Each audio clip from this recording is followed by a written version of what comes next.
Good news, ladies. New recommendations say that you don't have to have a pap smear every single year. Yeah, joining us now with the latest information on those recommendations is Dr. Kim Cox from the Pocatello Women's Health Clinic. Thank you so much for coming in today.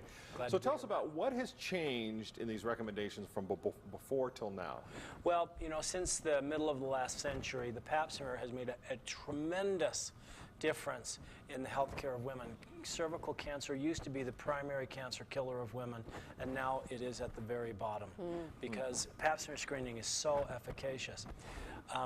We've come to an awareness in the last 20 or 30 years that cervical cancer is caused by a sexually transmitted human papilloma virus, and we've learned more and more about the physiology of that virus. And so what was perceived before as a constant risk now can be refined into high risk and low risk based on testing, and based on age, women may be more or less susceptible to the organism and its effect. So that's the main change, is that those scientific advances have allowed us to kind of fine-tune pap smear recommendations. Okay, so we don't need to have them every single year like we have in the past. That's not for everyone. Okay, so when does it change? Once you establish that you've had 3 normal pap smears, then you can skip 2 years before you have another pap smear.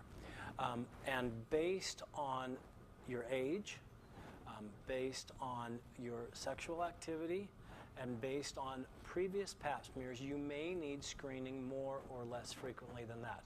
For example, the new recommendation is that women do not need pap smears now until they're age 21. But the major issue that we want to get apart is women's health care and preventative health care does not just focus on the pap smear, even though women may think that. Okay, so they may think, hey, I don't need to go see my doctor for the next 2 years because I've had my pap smear, it was fine. Exactly correct. What else are you doing in those exams beyond the pap smear? There's a lot more to it. Well, again, it's dependent upon age, but it may consist of sexually transmitted disease testing, mammography, cholesterol testing, there's a whole spectrum of preventive care that needs to be offered to women based on their specific age. That needs to be done on an annual basis.